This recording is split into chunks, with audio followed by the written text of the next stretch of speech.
हमारे पास जो first generation bio sources energy होते हैं उसको आप एडिबल बायोमास बोलते हैं, माने खाने पीने की चीजें जिसको आपने डाइवर्ट कर दिया एज बायोमास एनर्जी। तो जब आपने एथेनॉल ब्लेंडेड पेट्रोल प्रोग्राम में ऑयल मार्केटिंग कंपनीज को हाईएस्ट रेम्यूनरेशन देने पर मजबूर किया फार्मर्स को कि वो 100% केन जूस को डाइवर्ट कर दे, तो कौन सा सोर्स हो गया?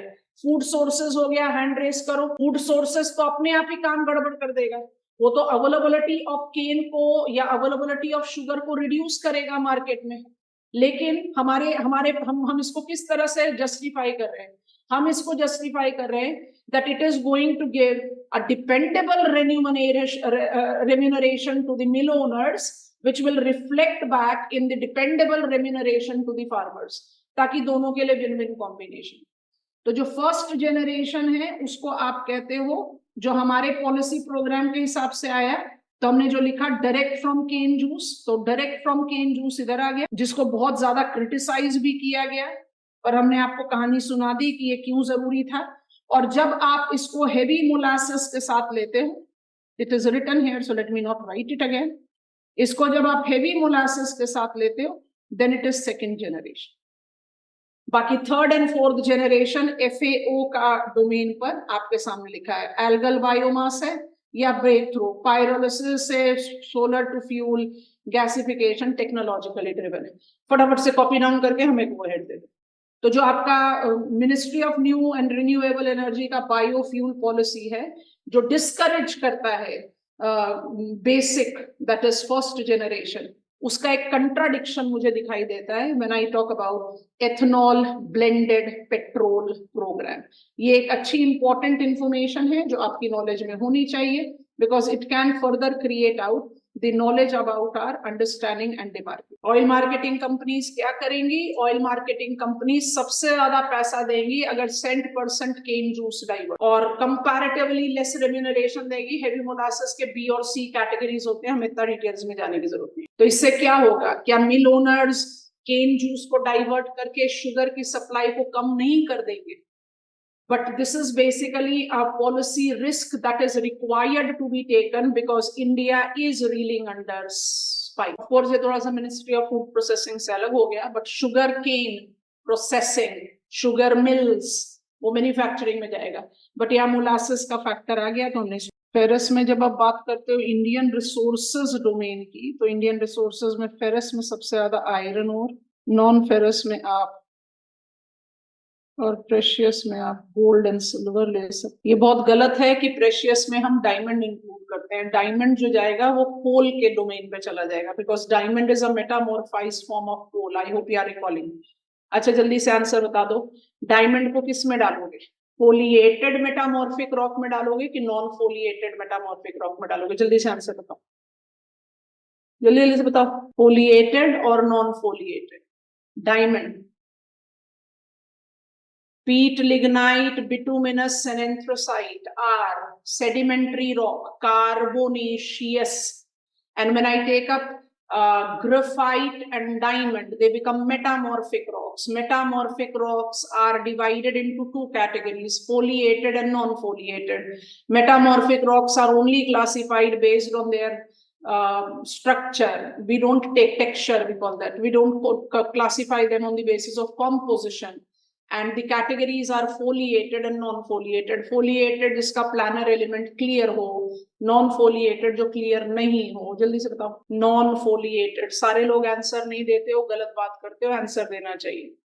And when I talk about non-metallic assets, we are basically taking into reference limestone, dolomite as important constituent. इसी में आप डायमंड को ऐड कर लो, और ये इसलिए जरूरी है कि आप इनका डिमार्केशन अलग अलग ले लें। सो डायमंड ले लेते हैं, डोलोमाइट है, लाइमस्टोन है। अब डोलोमाइट लाइमस्टोन भी याद करा दो, किस तरीके का रॉक था? डोलोमाइट लाइमस्टोन किस तरीके का रॉक था? Which type of rock they are? Limestone dolomite को आप किस तरीके का रॉक में डालते हो? इग्नियस है कि सेडिमेंट्री है कि मेटामॉर्फिक है? जल्दी से बताओ। सेडिमेंट्री रॉक है।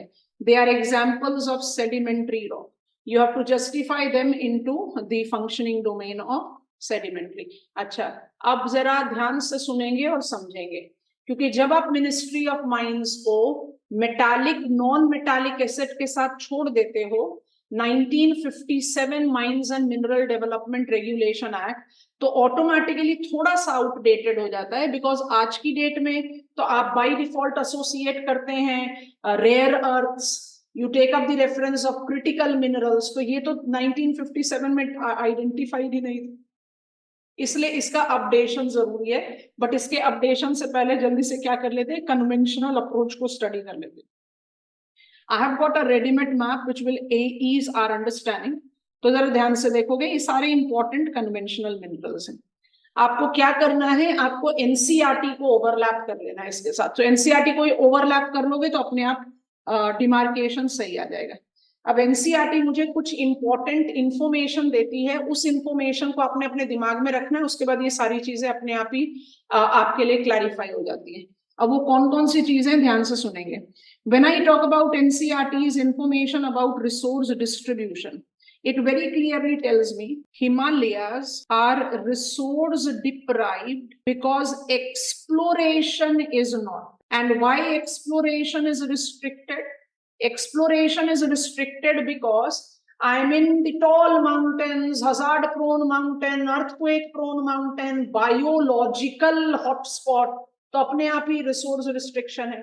अब आप देखो कि पूरा का पूरा नदन माउंटेन वॉल ब्लैंक चला गया when it comes on to the resource distribution. दूसरी चीज जो आती है वो आती है Rajasthan rock system.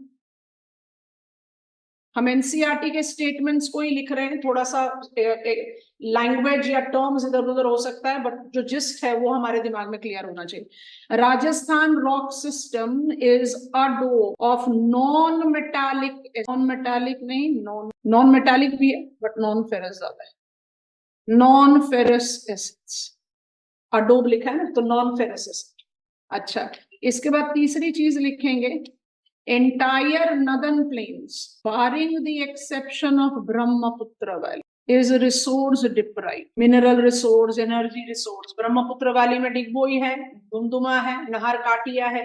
I have got plentiful availability of crude oil production। ठीक है, अब आया दोनों इंपॉर्टेंट स्टेटमेंट, तो ध्यान से नोटिस करेंगे। peninsular are adobe of coal deposits, and finally जरा अपने हजार्ड को याद करना। अर्थक्वेक जब पढ़ा था तो बताओगे, जरा मुझे जल्दी से नाम बता देना, कौन सा कैटेगरी था, कोई भी एग्जांपल के साथ बता दो जिसको हमने जोन 2 में डाला था, that is low risk zone, जहां पर मर्कली स्केल में आपका 6 से कम आएगा। क्या नाम बताया था उस जगह का, क्या टर्म याद रखने के लिए बताया था, जल्दी से बताओ। कौन से एरियाज थे इंडिया के जिनको आपने डाला था अर्थक्वेक के मिनिमल रिस्क जोन पर?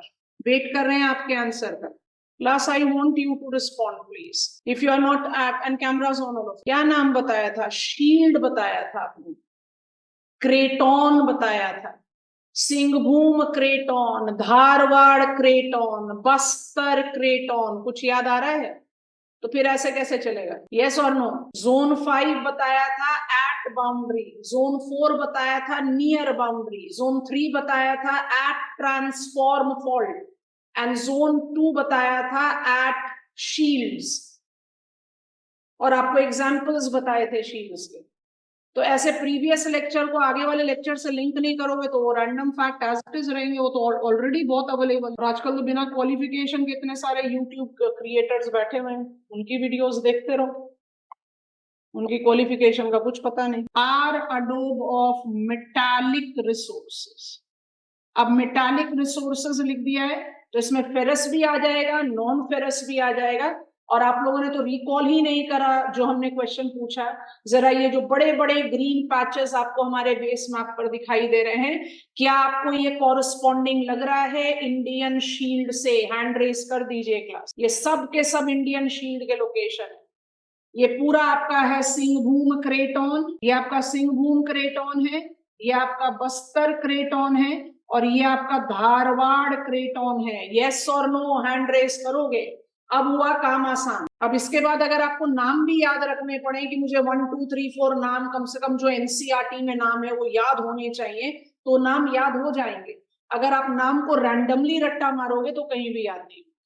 तो हम क्योंकि मिनरल रिसोर्सेस की बात कर रहे हैं जिसमें हम आयरन ओर और मैंगनीज को लेकर चल रहे हैं as ferrous metallic resources. So which are the areas where we are producing ferrous metallic resources in India.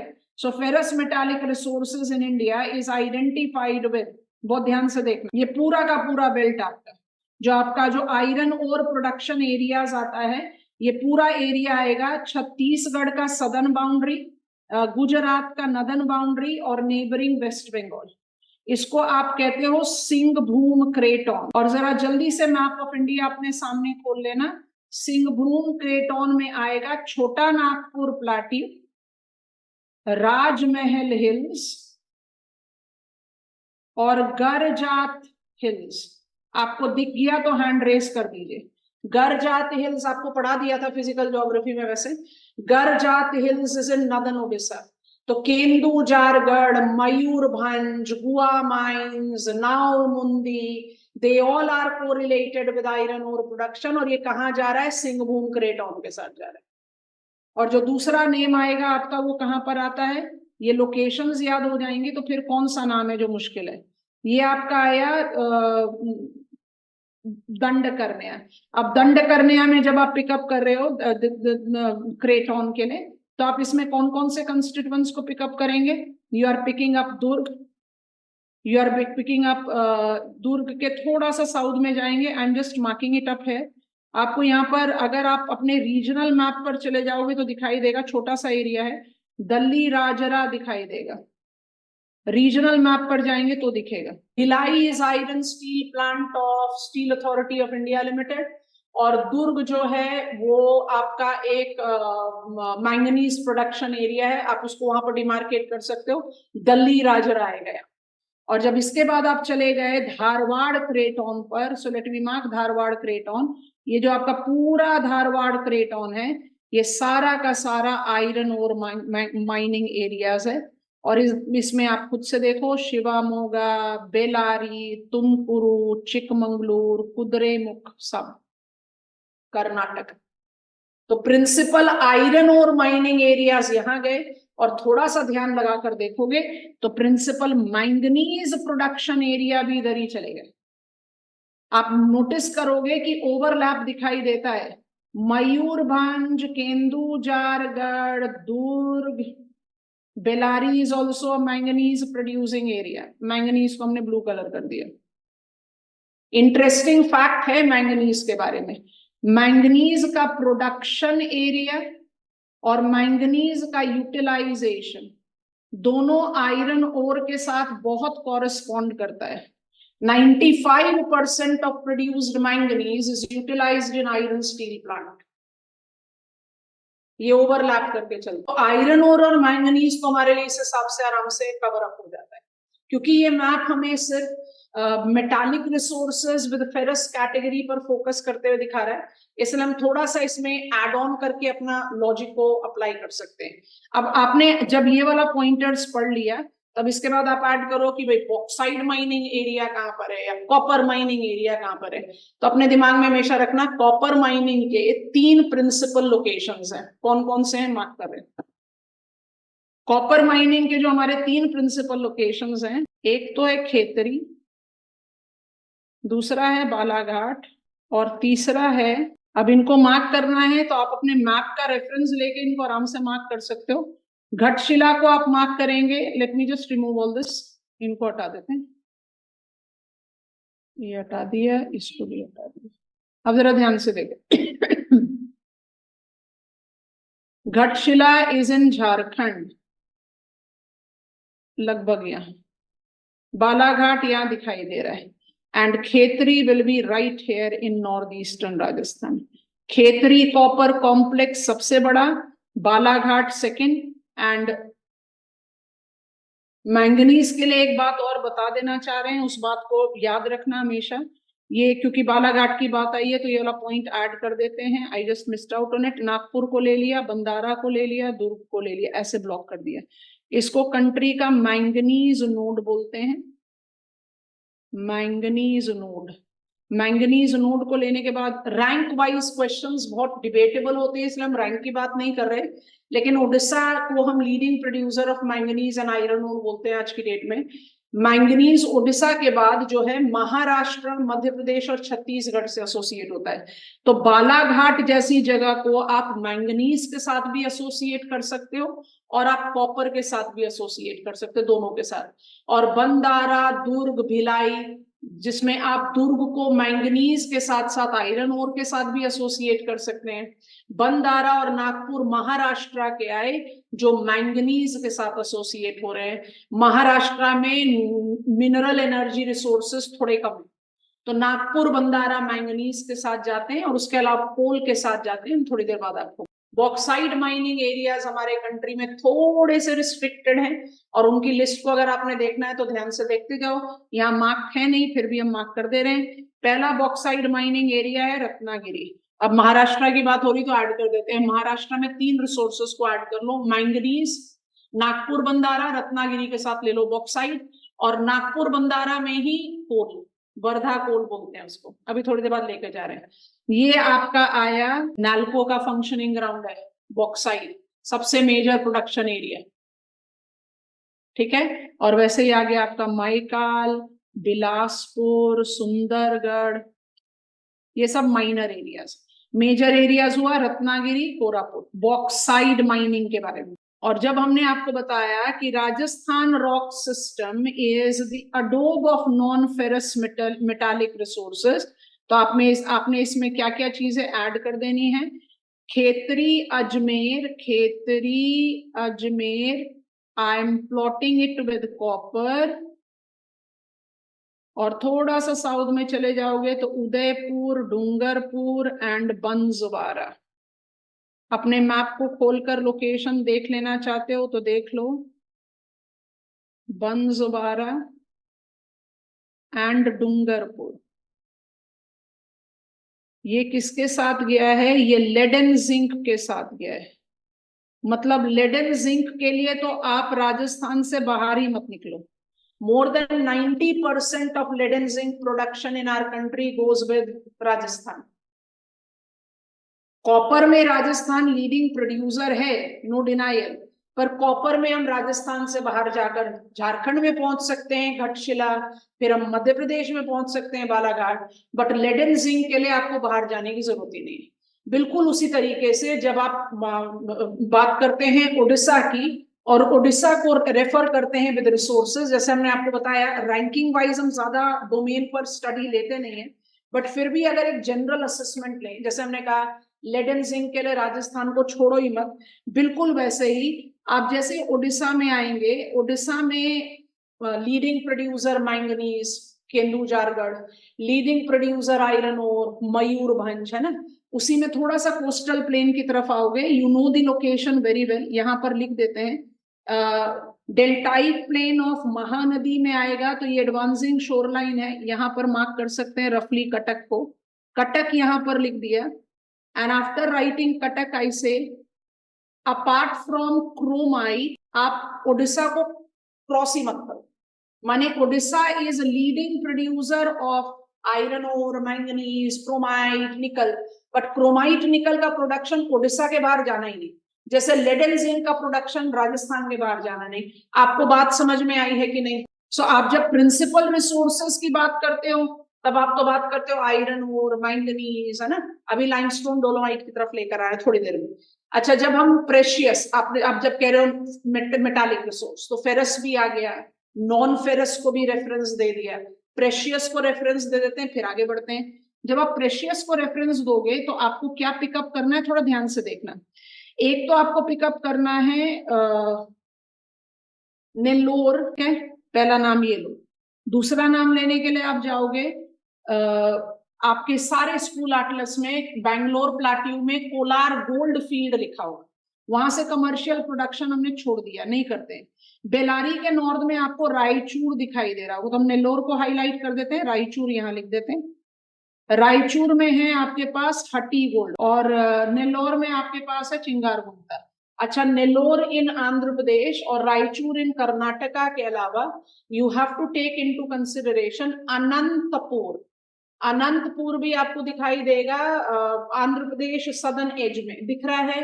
Map of state ले सकते हो या इंडिया भी ले सकते हो, दोनों में दिखाई देगा। आई एम रफली हेयर। अनंतपुर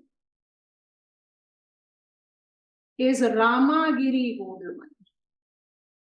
तो कोलार से तो कमर्शियल गोल्ड का प्रोडक्शन रुक गया, तो हमारे पास चिंगार, गुंता, रामागिरी और हटी गोल्ड माइंस हैं, और इन तीनों गोल्ड माइंस को आप बाय डिफॉल्ट एसोसिएट कर रहे हैं with the peninsular Indian domain. जो सबसे इंटरेस्टिंग बात आएगी वो आएगी उदयपुर के साथ।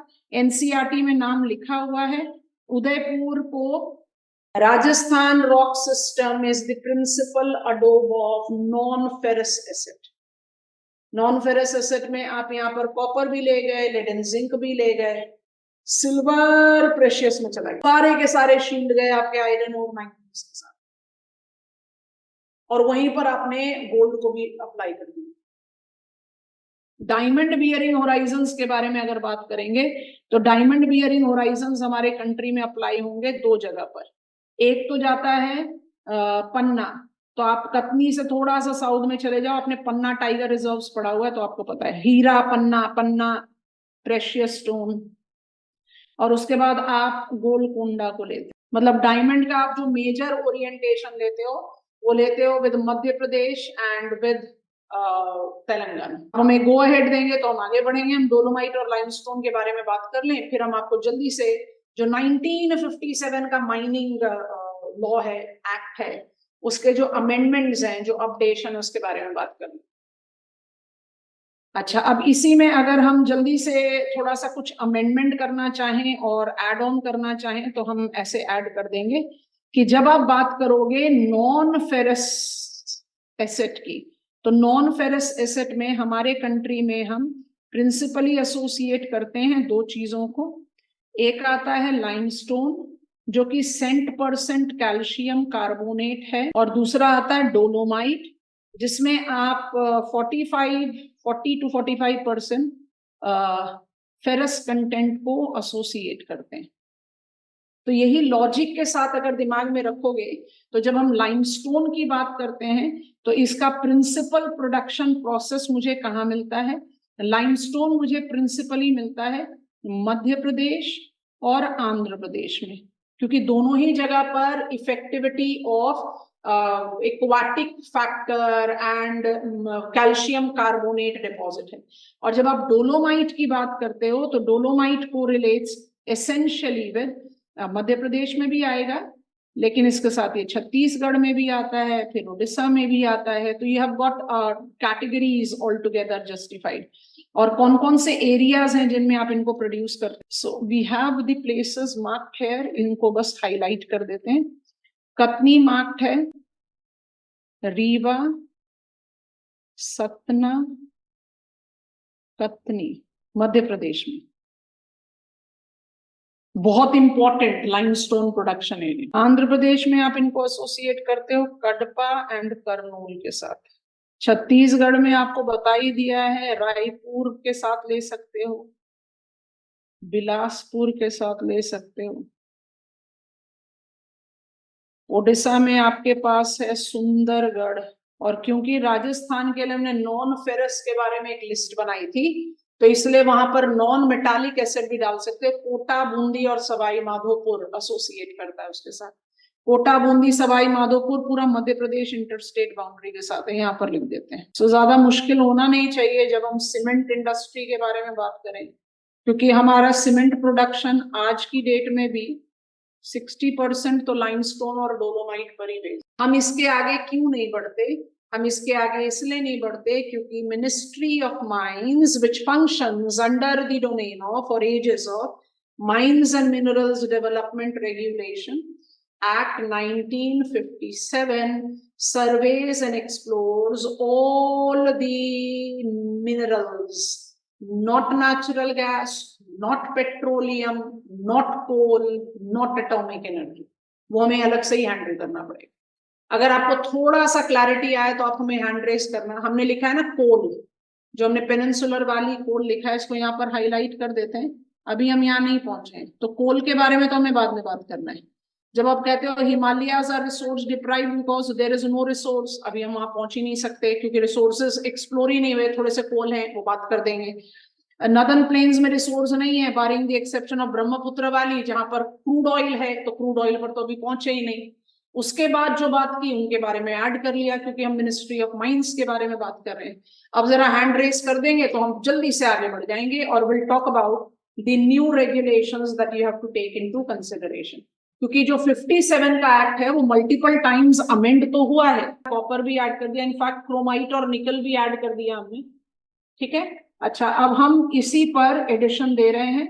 I'll advise all of you to continue and write it with me, and then I'll be explaining, things will become easier for you to handle. So ये 1957 act जो है उसको हमने मल्टीपल टाइम्स अमेंड किया हुआ है, सेवरल टाइम्स अमेंडमेंट है इसके। इसका अमेंडमेंट हमें 2016 में मिला, इसका अमेंडमेंट हमें 2020 में मिला, इसका अमेंडमेंट हमें 2021 में मिला, पर हम जिस अमेंडमेंट की बात कर रहे हैं वो 2023 से। सो अमेंडमेंट्स मल्टीपल टाइम हुए, और मल्टीपल टाइम्स होने का रीजन ये है कि दी nature of resources and the mobilization of resources that we take into account is going out in a demarcated deviative norms, क्योंकि हमारे पास अब बहुत अलग अलग पॉइंटर्स हो गए रिसोर्सेज के और कमर्शियलिटी के, जो सबसे इंपॉर्टेंट फैक्टर है। So I have already told you that this is correlated essentially with amendment, multiple amendments that has been there. तो इसके दो चीजें जो सबसे पहले हमें जज करनी है वो ये है that it will facilitate the establishment of district mineral foundation, तो sort of ministry of mines के exploration and surveying के task को decentralize करने के लिए trust and district foundation will be correlated। अच्छा, इसके बाद क्या है? इसके बाद facilitating more commerciality। Captive mines are those mines which are occupied by the companies, the corporates which are mining for their self consumption। बड़ी लंबी लिस्ट है और इसमें से बहुत मेजर नंबर ऑफ कंपनीज हमारे रेडार पर इवेंचुअली आएंगी भी, जैसे हिंडाल्को है। हिंडाल्को आज की डेट में एक कॉरपोरेट है because it has been acquired by Aditya Birla group of countries. BALCO है, ये भी अपने आप में कॉरपोरेट है because it has been occupied और एक्वायर्ड बाय स्टरलाइट जो वेदांता ग्रुप का सब्सिडरी है। फिर जिंदल है, जिंदल स्टील वर्क, अदानी है, बहुत सारे फॉर्म्स है। एसआर स्टील है, steel authority of India limited, the Maharatna company. So we have got captive mine, और कैप्टिव माइन हर कैटेगरी में, माने कोल में, आयरन ओर में, लाइमस्टोन में, बॉक्साइट में। कैप्टिव माइंस का मतलब आज तक ये होता था कि आपने कोई माइन एक्वायर किया हुआ है, जैसे मान लीजिए आई एम हिंडाल्को, तो हिंडाल्को इज प्रोसेसिंग एल्यूमिनियम, तो उसको बॉक्साइट चाहिए, तो जो उसका कैप्टिव माइन है वहां से जो बॉक्साइट प्रोड्यूस करेगा उसको अपने सेल्फ कंजम्पशन के लिए इस्तेमाल करना है, वो बाहर नहीं बेच सकता। और जो ऑक्शन से कमर्शियल माइन किसी प्राइवेट बिडर को दी गई है वो सिर्फ माइन करके उसको मार्केट में बेचेगा। New amendment bill has facilitated distinction between captive and commercial mines removed. ये बात समझ में आ गई? और ये अपने आप में क्या बता रहा है कि डिस्ट्रिक्ट मिनरल फाउंडेशन और जो नेशनल मिनरल एक्सप्लोरेशन ट्रस्ट है, इसका मोबिलाइजेशन करने से क्या फायदा होगा? आप मोबिलाइजेशन ऑफ मिनरल्स और मोबिलाइजेशन ऑफ माइनिंग को थोड़ा सा ज्यादा फेवरेबल एज दे पाओगे। कैसे फेवरेबल एज दे पाओगे? By minimizing the burden that is right there on the nodal ministry, कि उसी को सारा कुछ करना है। तो you have developed the demarcation of categories there. अच्छा, ये काम के बाद अब बहुत ध्यान से सुनना, why I need to have a regular amendment to this particular bill। इसी बिल को आप लगातार अमेंड क्यों करते आ रहे हैं? तो ये तो एक जनरल डिमार्केशन हो गया। अब जो स्पेसिफिक डिमार्केशन है उसको बहुत ध्यान से समझते जाना। सबसे पहली चीज आपको पढ़नी है जो एसोसिएट कर रहा है ओमिशन, तो एटॉमिक मिनरल से आपने 6 को हटा दिया, तो आपके एटॉमिक मिनरल्स में बच जाएंगे 6, माने लेफ्ट इज 6।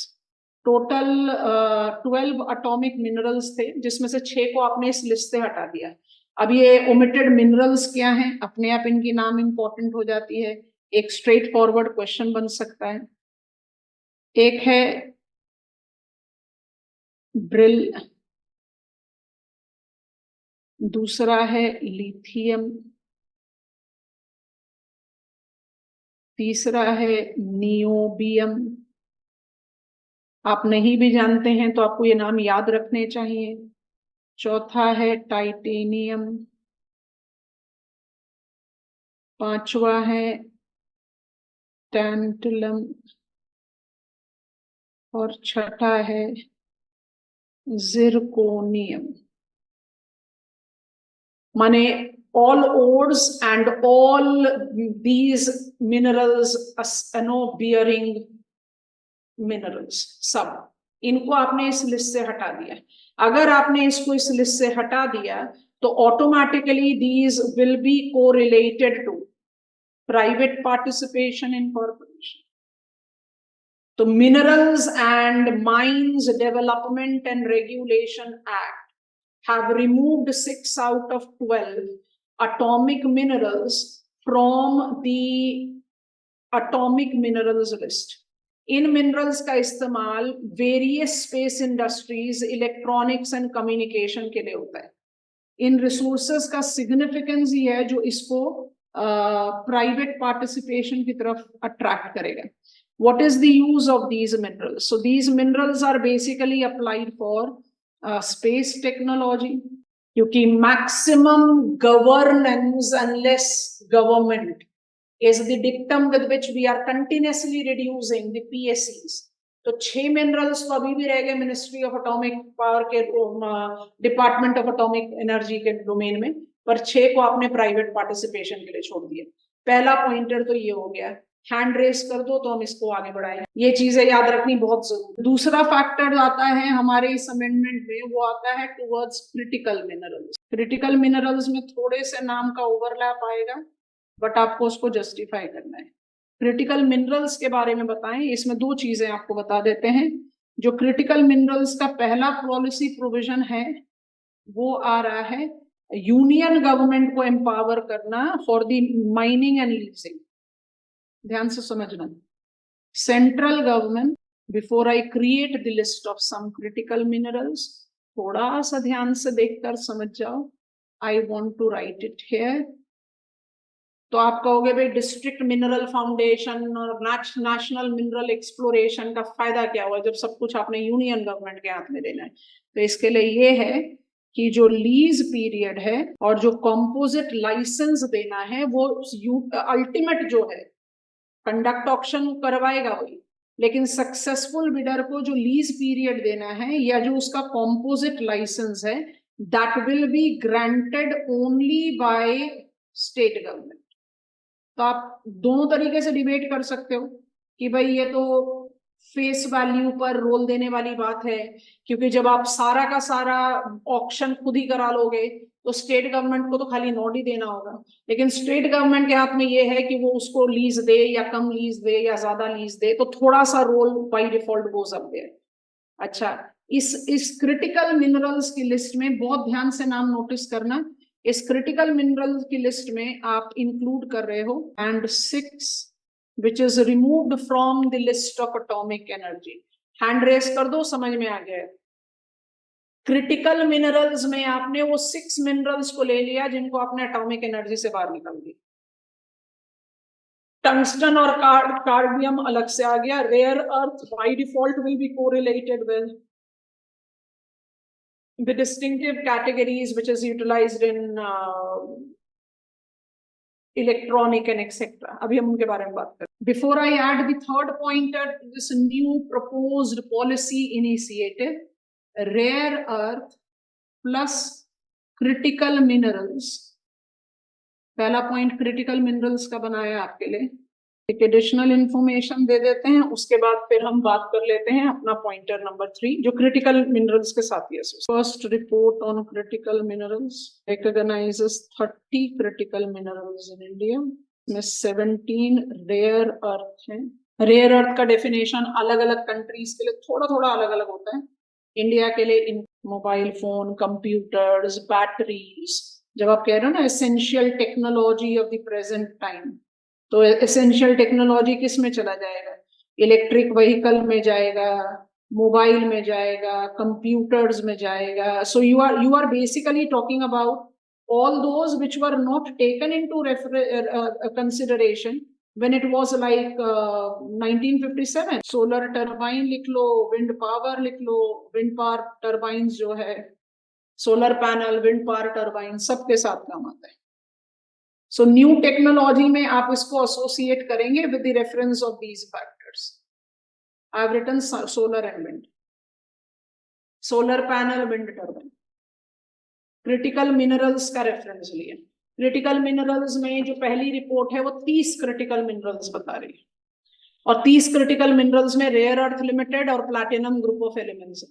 और जो फाइनल चीज आपको लिखनी है वो ये लिखनी है न्यू रिपोर्ट के बारे में, और जो आपका न्यू अमेंडमेंट एक्ट है उसके बारे में। So I just write it here, I don't want to remove this from our frame. जो तीसरी चीज है आपका वो ओमिशन ऑफ 6 मिनरल्स के अलावा, क्रिटिकल मिनरल्स के अलावा डीप सीटेड मिनरल्स के बारे में भी बात कर रहे हैं। And when I talk about deep seated minerals, you have to take up the reference। अब ये सब कुछ ऑक्शनिंग से है, private players, because we have removed the distinction between captive and commercial mines, तो ये खत्म हुआ। लेकिन जो आप डिमार्केशन दे रहे हो लाइसेंस का, जो एक्सप्लोरेशन लाइसेंस है फॉर क्रिटिकल मिनरल्स, क्योंकि क्रिटिकल मिनरल्स में आपने 6 ओमिटेड मिनरल्स इंक्लूड कर दिया, तो by default it will be applicable there. Exploration license will be applied for just 5 years ताकि एक transparency of functioning बने रहे, and it can be extended as decided by the state government, as I have talked about it. When I take reference of minerals that are being applied here, तो इसमें Ministry of Mines functions under Mines and Minerals Development Regulation Act। 1957 के act को हमने multiple times modify किया। इसके modification के पीछे का सीधा सीधा लॉजिक है कि माइनिंग राइट्स को हमें पब्लिक से कॉर्पोरेट ओरिएंटेशन की तरफ ले जाना जरूरी है, because the things are not just becoming more competitive in the present purview, it is like the 57 Act by default is not foolproof when it comes on to the commerciality requirement as of today. Taking that into account, the new amendment talks about 6 minerals removed from atomic, तो अपने आप वो ministry of mines के radar पर आ गई। Commercial mining के लिए apply कर दिया, उसको आपने इंक्लूड कर दिया है with the critical minerals category. तो एक पॉलिसी फ्रेमवर्क क्रिटिकल मिनरल के लिए, दूसरा डीप सीटेड मिनरल के लिए। दोनों के लिए क्या कर दिया गया? डिस्ट्रिक्ट मिनरल फाउंडेशन डेवलप किया, national mineral foundation exploration trust develop किया। दोनों ही केस में हम क्या जस्टिफाई कर रहे हैं? दोनों ही केसेस में हम जस्टिफाई कर रहे हैं कि कैप्टिव और कमर्शियल माइन का डिस्टिंक्शन हटा दे। यूनियन गवर्नमेंट ऑक्शन कराएगी, लेकिन ऑक्शन का लीज कितना होगा, उसको एक्सटेंशन देना है कि नहीं, वो सारी चीजें स्टेट गवर्नमेंट डिसाइड करेगी। And when I take up the reference of this mobilization, we just want to create a competitive edge for India to mobilise.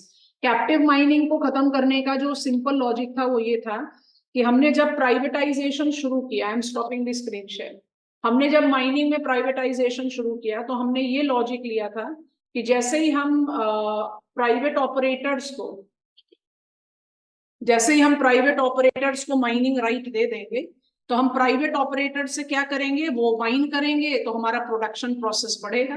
But हमारा प्रोडक्शन प्रोसेस तो नहीं बना, यूनियन गवर्नमेंट का रेवेन्यू बढ़ गया। तो हमने अपनी लर्निंग प्रोसेस से डिसाइड किया कि अगर वो प्रोड्यूस करके सेल करने की कैपेसिटी रखेंगे तो बाय डिफॉल्ट इंडिया का तो मिनरल प्रोडक्शन बढ़ेगा। सो कैप्टिव और कमर्शियल माइनिंग का डिफरेंस हटा दिया, क्योंकि जो हमारा एक पर्पस था जिसकी वजह से हमने प्राइवेटाइजेशन दिया, ऑक्शन पर हमने माइनिंग राइट्स दिए, उसका पर्पस सॉल्व नहीं हुआ। और ये क्रिटिकल और डीप सीटेड मिनरल्स को अलग करने का लॉजिक ये है कि इनके बिना आज की डेट में हमारा काम नहीं चल रहा।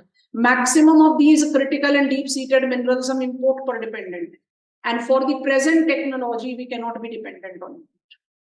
So critical और deep seated minerals का policy framework को change करना, critical minerals में add कर देना 6 erstwhile atomic minerals को, ये कुछ नई information है जो आपको अपने radar पर रखने चाहिए.